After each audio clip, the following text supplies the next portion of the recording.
Good morning, boys and girls. We're going to be reading Lesson 8. This is about Henry Hudson. We've been talking about Native Americans living all over parts of America before European explorers came, and why European kings and queens were interested in exploring the Atlantic Ocean and areas to the west of Europe.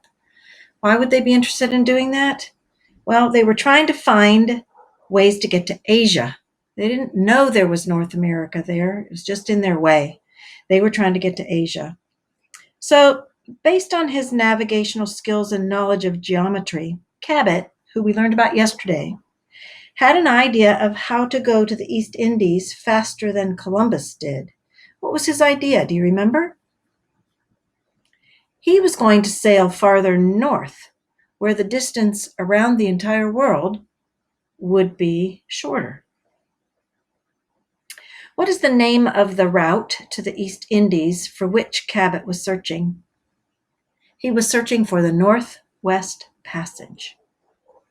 And what part of North America did he find? Present-day Canada.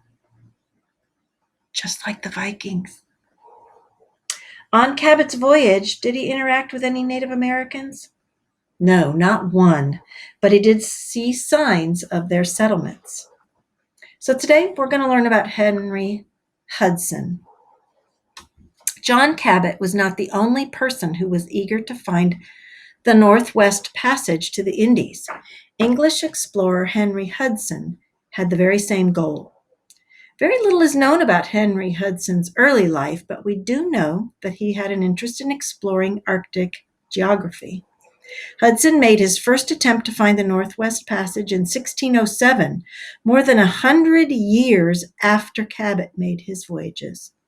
Hudson's idea about how he might get to the Indies was similar to Cabot's. Hudson's idea was to sail north, right over the North Pole. He knew that the polar region was cold and icy, but he also knew that the sun never set during the summer months.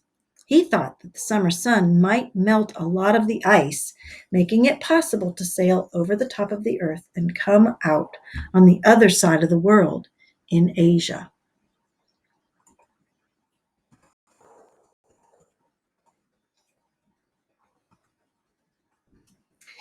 In May of 1607, Hudson embarked from England with a single ship called the Hopewell. 6 weeks later, in the middle of June, his men sighted the eastern coast of Greenland. Hudson sailed along the eastern coast of Greenland, and then he turned and sailed northeast. He would have headed due north, but ice prevented him.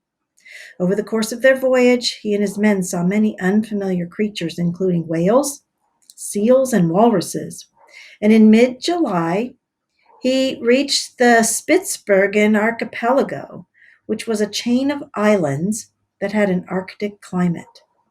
When Hudson tried to navigate this region, it was surrounded by pack ice, which is frozen seawater. On May 16, Hudson's ship almost got stuck in the ice. For a while, it was touch and go. Touch and go is one of those sayings and phrases. It means that someone is in a dangerous or unpredictable situation. A few days later, Hudson decided that he could not reach the North Pole because of all the ice. He turned around and sailed back to England. He was not successful in getting to Asia, but he was successful in learning things. In 1608, Hudson made a second attempt to reach the East Indies by sailing the Hopewell across the North Pole. This time, he sailed north of Scandinavia and Russia. He sailed more than 2,500 miles, making it to the islands off the coast of Russia, known as the Novaya Zemlya, New Land. But there was so much ice in the water that he had to turn back. In 1609, Hudson made a third attempt to find the Northwest Passage. This time he sailed for the Dutch under the Dutch East India Company. The Dutch East India Company was a trading company that formed to protect their trade in the East Indies. The company hired Hudson and gave him very specific instructions. He was to follow a similar route he had attempted on his previous voyage, sailing north of Scandinavia and Russia. The hope, as before, was that he would be able to sail over the top of the earth and emerge in Asia. Hudson left Amsterdam, the Netherlands, in April of 1609 on board a Dutch ship called the Half Moon. As he made his way north, he saw more and more ice. Eventually, there was so much ice that Hudson decided to give up and turn around in mid-May. But instead of sailing back to Amsterdam, as he had been told to do, Hudson boldly decided to sail west. Hudson sailed across the Atlantic Ocean and sighted Newfoundland on July the 12th. He sailed along the coast of North America, exploring much of what we now know as the east coast of the United States. He and his men sailed as far south as Virginia, where the Jamestown settlement had recently been established. And then he turned north.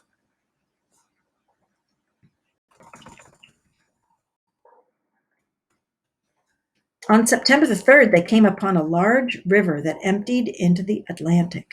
Hudson and his men explored this river, sailing upstream. When Hudson saw that the river widened out, he thought it might be a passage that would lead all the way through North America.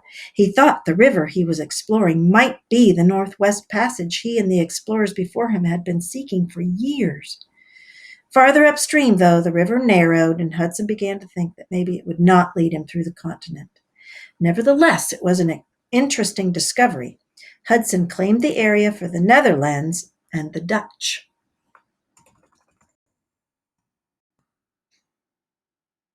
Hudson and his crew encountered many Native Americans of the Algonquian-speaking tribes on their trip up the river.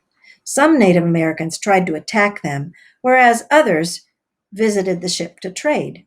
The Indians offered furs to Hudson in trade, and they started the fur trade along the Hudson River. One group invited Hudson to dinner. Later, Hudson described what he had experienced in his journal. I sailed to the shore in one of their canoes with an old man who was the chief of a tribe consisting of 40 men and 17 women. These I saw there in a house well constructed of oak bark and circular in shape so that it had the appearance of being built with an arched roof. It consisted of great quantity of maize and Indian corn and beans of the last year's growth, and there lay near the house for the purpose of drying enough to load 3 ships beside what was growing in the fields. On our coming into the house, 2 mats were spread out to sit upon, and some food was immediately served in well-made red wooden bowls. 2 men brought in a pair of pigeons which they had shot. They supposed that I would remain with them for the night, but I returned after a short time on board the ship. The land is the finest for cultivation that I ever in my life set foot upon, and it also abounds in trees of every description. These natives are a very good people, for when they saw that I would not remain, they supposed that I was afraid of their bows, and taking their arrows, they broke them in pieces and threw them into the fire. In late September, Hudson decided to sail back to Europe. He himself wanted to stay in the New World for the winter, but his men were tired of exploring and were threatening to mutiny. Remember, mutiny is to refuse to follow the rules and orders of the person in charge. So the people were sailing with him were refusing to follow the rules, so he sailed back home. The Hudson River, discovered on this 3rd voyage, was later named after him. Even today, it is known as the Hudson River. Other Dutchmen came to this part of the world after Hudson. They built a city at the mouth of the Hudson River on an island that the Indians called Mannahatta. The Dutch called this city New Amsterdam, and later its name was changed to New York. Today, Manhattan is the name of one of the parts of New York City, and New York City is the most populous city in the United States.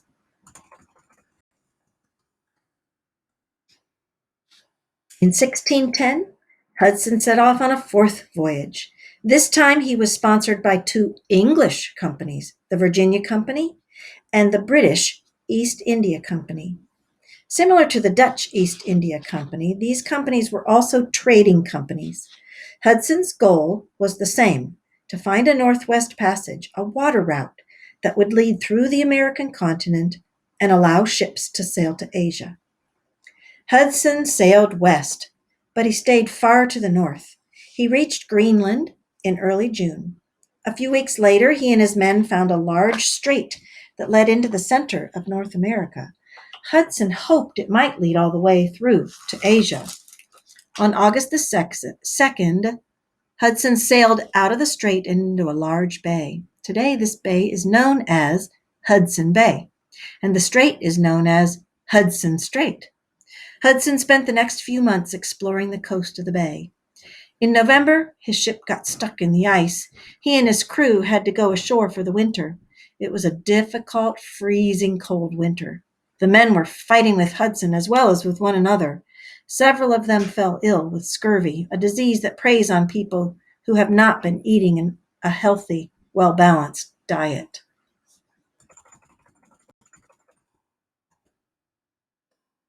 When spring came, Hudson wanted to explore some more. Most of the men on the ship wanted to sail back to England.